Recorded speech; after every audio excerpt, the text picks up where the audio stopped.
It's funny, isn't it? How you can think you know someone, share a life with them, build a future, only to discover they're a complete stranger. My name is Alistair and I'm a software engineer. I live in Seattle and until recently I thought I had a pretty good life. I was 43, had a decent job, a nice house, and a wife, Bront, whom I loved very much. Or at least I thought I did. Bront was vibrant. She was a whirlwind of energy, always laughing, always planning something. She worked as a real estate agent, which suited her perfectly. She thrived on meeting new people and closing deals. I was more of a homebody, content with my routine, my coding, and my quiet evenings. We balanced each other out, or so I believed. The first crack in our seemingly perfect facade appeared about 6 months ago. Bront started acting differently. She was always on her phone, whispering when I came into the room. She'd disappear for hours, claiming she was showing houses, but her explanations felt vague, rehearsed. She became distant, less affectionate. Our conversations dwindled, and the laughter that once filled our home seemed to fade away. I tried talking to her, of course. I'd ask if everything was okay, if she was stressed about work. She'd always brush it off, telling me I was imagining things, that she was just tired. I wanted to believe her, but a nagging feeling kept growing in the pit of my stomach. It was a feeling I couldn't shake, a feeling that something was terribly wrong. Then came the girls' trip to Las Vegas. Bront announced it with a casualness that struck me as odd. Just a weekend away with the girls, she said, packing her suitcase with a little too much enthusiasm. We need to let our hair down and have some fun. I raised an eyebrow. Bront hadn't gone on a girls' trip in years. She'd always said she preferred spending time with me. But I didn't want to seem controlling or suspicious, so I just smiled and wished her a good time. She left on a Friday morning, promising to call me that evening. But the call never came. I texted her, but she didn't reply. I told myself she was probably busy, caught up in the excitement of Vegas. But as the hours ticked by, my anxiety grew. I tossed and turned in bed, unable to sleep, my mind racing with worst-case scenarios. Saturday morning arrived and still no word from Bront. I tried calling her again and again, but her phone went straight to voicemail. Panic began to set in. I couldn't shake the feeling that something terrible had happened. I considered calling the police, but I didn't want to overreact. Maybe she'd just lost her phone, or maybe she was having too much fun to remember to call. Desperate for something to distract me, I decided to tackle a long overdue task: organizing our attic. It was a dusty, cluttered space filled with forgotten memories and discarded belongings. I started sorting through boxes, reminiscing about old vacations, childhood mementos, and forgotten trinkets. Then I came across a box labeled wedding photos. My heart skipped a beat. Our wedding photos were supposed to be in the living room, displayed in a beautiful album. Why were they hidden away in the attic? Curiosity piqued. I opened the box. Inside, I found the album, along with several loose photographs. I carefully lifted the album and sat down on an old trunk, my hands trembling slightly. I opened the album, expecting to see the familiar images of our wedding day. Bront in her beautiful white dress, me in my nervous smile, our family and friends gathered around us, celebrating our love. But the images I saw weren't familiar. They were of Bront, yes, but she was wearing a different dress. A simpler dress, a dress I'd never seen before. And the man standing next to her wasn't me. He was taller, darker, with a confident smile and a possessive arm wrapped around her waist. My blood ran cold. I flipped through the pages, my mind struggling to comprehend what I was seeing. There were dozens of photos, all of Bront and this other man, exchanging vows, cutting a cake, dancing, laughing. It was a wedding, a real wedding, but it wasn't my wedding. I felt like I'd been punched in the gut. The air left my lungs and I gasped for breath, my vision blurring. My head spun, my heart pounded, and a wave of nausea washed over me. I couldn't breathe, I couldn't think, I couldn't process what I was seeing. It was as if the world had tilted on its axis and everything I thought I knew had been turned upside down. I stumbled back, knocking over the trunk, scattering old photographs and forgotten souvenirs across the floor. I didn't care. I couldn't take my eyes off the wedding album, the evidence of Bront's betrayal, the proof that my life was a lie. I grabbed my phone, my hands shaking so violently I could barely dial. I called my best friend, Gareth. He picked up on the third ring. "Alistair, what's wrong? You sound terrible. Gareth, I choked out, my voice barely a whisper. Bront, she's married to someone else. There was a moment of silence on the other end of the line. What are you talking about? I found photos, I said, my voice cracking. Wedding photos of her and another man. I don't understand. I don't understand any of this. Gareth told me to calm down, to breathe, to explain everything. I tried, but the words wouldn't come. I was too shocked, too hurt, too confused. He told me he was coming over, that he'd be there in 20 minutes. I hung up and sank to the floor, the wedding album clutched in my hands, tears streaming down my face. Gareth arrived as promised, his face etched with concern. He helped me up, made me a cup of tea, and listened patiently as I recounted my discovery. He didn't interrupt, didn't offer platitudes, just listened. When I was finished, he wrapped an arm around my shoulder and said, "I am so sorry, Alistair. This is unbelievable." We spent the next few hours poring over the wedding album, trying to make sense of it all. The photos were clearly recent, taken within the last year or two. The location looked like a beach resort, somewhere tropical. The guests were unfamiliar, faces I'd never seen before. "Do you recognize anyone?" Gareth asked, pointing to a group of people laughing and raising their glasses in a toast. I shook my head. "No, I have no idea who any of these people are." "What about the man?" Gareth asked, his voice carefully neutral. "Do you know him?" I stared at the man in the photos, his arm possessively around Bront's waist, his smile radiating confidence and arrogance. "No," I said, my voice filled with anger. "I've never seen him before in my life." Gareth suggested we try to find out more about the photos, to see if we could identify the location or the people in them. He offered to help, to do whatever he could to support me. I gratefully accepted his offer. I couldn't face this alone. While Gareth started researching the photos, I decided to confront Bront. I knew it was a risk, that she might lie or deny everything, but I couldn't wait any longer. I needed answers. I needed to know why she had done this, why she had betrayed me so completely. I found her phone number on one of the wedding invitations in the album. It was a different number than the one she used for me. I dialed it, my heart pounding in my chest. She answered on the second ring, her voice bright and cheerful. "Hello, Bront," I said, my voice trembling. "It's Alistair." There was a moment of silence. "Alistair, what's wrong?" Her voice had lost its cheerfulness, replaced by a note of apprehension. "I know," I said, my voice cold and hard.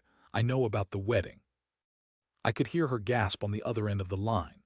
"What are you talking about?" she stammered, her voice shaking. "Don't play dumb, Bront," I said, my anger rising. "I found the photos, the wedding album, the whole damn thing. Who is he? Why did you do this?" She started to cry, her voice breaking with sobs. "Alistair, please, let me explain." "Explain what?" I shouted, my voice raw with pain. "Explain how you could marry another man behind my back. Explain how you could lie to me for years. Explain how you could destroy everything we built together." "It's not what you think," she sobbed. "Please, just let me explain." "I don't want to hear your explanations, Bront," I said, my voice filled with disgust. "I want you to come home. Now, I want you to pack your things and get out of my life. I never want to see you again." I hung up, my hands shaking, my body trembling with rage and grief. I sank to the floor, the wedding album still clutched in my hands, and wept. I wept for the love I had lost, for the life I had imagined, for the future that had been stolen from me. Bront arrived home late that night, her face pale, her eyes red and swollen. She tried to talk to me, to apologize, to explain, but I wouldn't listen. I told her to pack her things and leave. I couldn't bear to look at her, to hear her voice, to be in the same room with her. She begged me to forgive her, to give her another chance, but I refused. I couldn't forgive her. I couldn't trust her. I couldn't forget what she had done. She had shattered my heart, destroyed my faith in love, and left me with nothing but pain and betrayal. She finally left, taking her suitcases and her secrets with her. I watched her drive away, feeling a mixture of relief and despair. I was free, but I was also alone. The woman I had loved, the woman I had trusted, had turned out to be a stranger, a liar, a cheat. The next few weeks were a blur. I filed for divorce, contacted a lawyer, and started the process of dividing our assets. It was a painful and complicated process, but I was determined to get it over with as quickly as possible. I wanted to put this chapter of my life behind me and move on. Gareth was my rock during this difficult time. He helped me with the legal paperwork, offered emotional support, and kept me from falling into despair. He was a true friend, and I didn't know what I would have done without him. He also continued to investigate the wedding photos, determined to uncover the truth about Braunt's secret life. He used his contacts in the travel industry to identify the location of the resort, a luxury hotel in the Bahamas. He even managed to track down some of the guests, using social media and online databases. What he discovered was even more shocking than I could have imagined. The man Braunt had married was named Javier, a wealthy businessman from Miami. He was also married to someone else. Braunt had been having an affair with Javier for years, traveling to exotic locations, living a double life, all while pretending to be my loving wife. They had decided to get married in a symbolic ceremony, a secret celebration of their forbidden love. "She's a piece of work, Alistair," Gareth said, his voice filled with disgust. "She's been playing you for a fool for years." I felt a surge of anger, hotter and more intense than anything I had felt before. I had been so blind, so trusting, so naive. I had believed Braunt's lies, ignored the warning signs, and allowed myself to be manipulated and deceived. I decided to confront Javier. I tracked down his phone number and called him, my voice trembling with rage. He answered, his voice smooth and confident. "Hello, Javier," I said, my voice barely controlled. "This is Alistair, Braunt's husband." There was a moment of silence. "Oh," he said, his voice losing its confidence. "I see. I know about you," I said, my voice rising. "I know about the affair, I know about the wedding, I know everything." He tried to deny it, to lie, to make excuses, but I wouldn't let him. I told him what I thought of him, what I thought of Braunt, and what I planned to do. I told him I was going to expose their affair, ruin their reputations, and make them pay for what they had done. He hung up, but I wasn't finished. I contacted Javier's wife, Isabella, and told her everything. I sent her the wedding photos, the travel itineraries, and the phone records. I wanted her to know the truth, to see her husband for the liar and cheat he was. Isabella was devastated, but she was also grateful. She thanked me for telling her the truth and vowed to divorce Javier and take him for everything he had. I also contacted Braunt's employer and informed them of her affair and her double life. They were shocked and appalled and immediately terminated her contract. Her reputation was ruined, her career was over, and her life was in shambles. I didn't feel any satisfaction in her downfall. I didn't want revenge, I just wanted justice. I wanted her to pay for what she had done, to understand the pain and suffering she had caused. In the end, I got my justice. Braunt lost everything: her husband, her lover, her job, her reputation. She was left with nothing but the consequences of her actions. As for me, I started to rebuild my life. It wasn't easy. The pain of betrayal lingered, the scars of deception remained, but I was determined to move on. I focused on my work, my friends, and my hobbies. I traveled, I learned new skills, and I rediscovered my passion for life. I also started dating again, cautiously and tentatively. I met some wonderful women, but I was always wary, always afraid of being hurt again. It took me a long time to trust again, to open my heart again, to believe in love again. But eventually I did. I met a woman named Freya, a kind, intelligent, and compassionate soul who understood my pain and accepted my flaws. She didn't judge me for my past, didn't try to change me, just loved me for who I was. We fell in love slowly and deeply, and built a new life together based on honesty, trust, and mutual respect. We got married in a small, intimate ceremony, surrounded by our closest friends and family. It was a beautiful day, filled with love and laughter. I finally found happiness again, after years of pain and betrayal. I learned that love can be found again, that trust can be rebuilt, and that life can be beautiful, even after the darkest of times. Braunt's betrayal was a defining moment in my life, a painful and transformative experience that changed me forever. It taught me the importance of honesty, the fragility of trust, and the resilience of the human spirit. It also taught me that sometimes the greatest revenge is simply moving on and finding happiness again.